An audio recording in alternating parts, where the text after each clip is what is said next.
What's up? Oh, I'm just compiling all the top sports scores, news, and odds so I can make the very best bets. Me too. BetOnline.ag. Join today and receive your 50% welcome bonus at betonline.ag.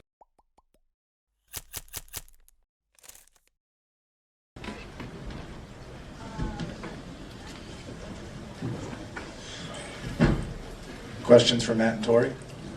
Start with Tim on the left.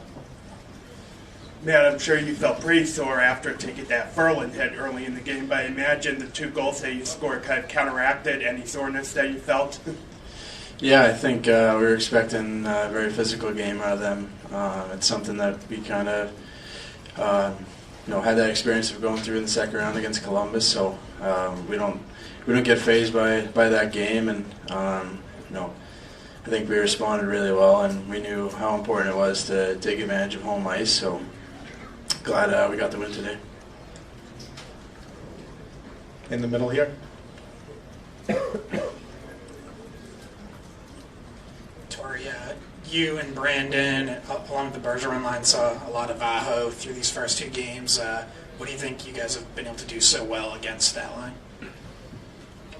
Yeah, it's been a good matchup for us. A lot of fun for sure. I think we've limited their odd man rush opportunities. I think that's been a strength of not only our deep pairing in that line, but our team in general. If we can squash and slide in the neutral zone and really limit their chances off the rush, then it doesn't allow them to to get any momentum going. And then in zone, just clamping down on time and space. It's what we talk about all the time. Take away time and space from great players. You don't have as much time to make plays, and we'll just try to continue to do that. In the far back.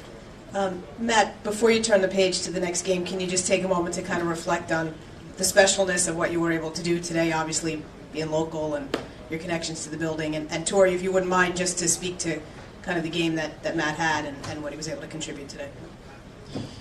I think, again, it was just kind of the importance of taking advantage of, home ice. And we came out ready to go, and that's been a strength of our team throughout the playoffs. So going into the game, I think we were a little lackadaisical with the puck in Game 1 in the second period. They were able to capitalize on a few chances, so it's something we talked about. Obviously, you want to have a full 60-minute effort, and I thought we played really well in the second period as well. So kind of just didn't allow them to get momentum, as Torey alluded to, and we were able to play a pretty strong 60-minute game. So we're going to need a good effort in Game 3. Yeah, it was fun to watch. Look, I've been one of Grzelcyk's biggest fans, since he came in the league, and we joke about it all the time. Now we have, a couple guys under 5'10" winning games in the National Hockey League, and 3D under 6 foot, and we're causing havoc, and we're doing the job. So it's a lot of fun to watch him play, and when he's skating, there's no one that can skate like him and break out pucks, and we take a lot of pride in that. So it was fun to watch him scoot around today. Chris, front right. Matt, with it being Mother's Day and your mom being in the stands, can you tell us what she's meant to you and your career?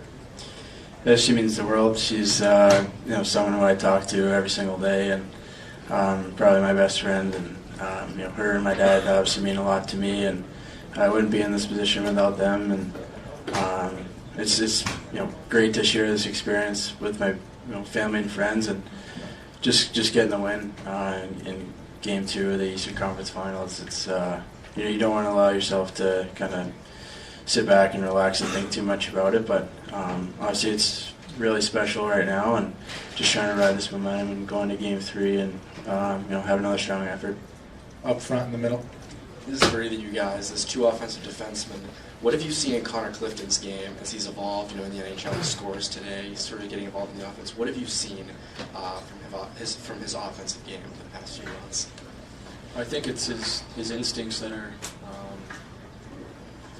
a strength of his game. It's fun to watch. We call it Cliffy hockey because he just goes out there and he plays like no one else, and he thrives off instincts. So the offensive part of it, he sees a chance and he grabs a puck and he goes, and he's not scared to hold on to it. So he's been a great addition to this D group, and obviously something we want to, hopefully we can capture that moving forward. And he can continue to, to provide the offense from back there.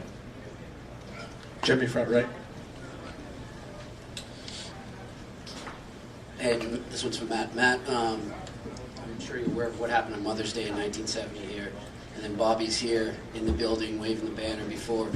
What's that mean to you, just as a Boston kid, to be able to play and then score goals as well? Yeah, I mean, just to be on the stage and be a part of the team. I kind of pinch myself every day, just really excited to come into the rink and be a part of the team and try to add as much as I can to it. And it's really fun right now, and you try not to think about the outside distractions or anything too much, but try to stay in the moment and capitalize on opportunities. So it's you get to see Bobby Orr walking around. It's pretty cool. So just trying to enjoy the experience with the guys. Good. I've seen him a few times walking into the rink, so never really had the chance to speak too much to him, but nothing but great things to say about him. Time for two more. Back left. Torey, what does it say after Connor Clifton scored? That was the 19th Bruin to score in this postseason. You lead the post. What does that say about your team? You've got scoring all up and down the lineup. Well, the guys are coming to play at the right time. I think depth scoring is so crucial for playoffs. Most of the time when you see a matchup, the two big lines are going head to head. That kind of washes each other out typically over a series, and then you have the depth scoring that comes into play, and that's what wins you games and wins your series. So we have it right now. We want to continue to bottle that up and use it to our advantage. I said it all along, from the beginning of playoffs, if we were going to go and make a run, it's going to be those bottom two lines that feed energy into this team and score big, timely goals, and we're going to need that moving forward. Front left, Joey, last one. Torey, I know we probably make a bigger deal of it than you guys do in the room, but when you have so many local guys on the team, Matt, Charlie, Wags, Noel, what kind of chirping goes on behind closed doors? Quite a bit. I mean, it's all in good fun, right? We have the mayor of Charlestown sitting next to me. That's one of the riffs for sure. But look, that's important to our team. I think we have guys that take a lot of pride putting the sweater on, the Spoke B. I think no one takes it for granted. That's for sure. As a whole, as a group, we're very prideful. But when you have local guys coming and doing it and having the success that they've had, it's a special feeling for them, I'm sure, and we all get a little bit of energy off of it. So we definitely give them a little bit behind the scenes, and I'm glad you can enjoy this day. Thank you, guys. Thanks.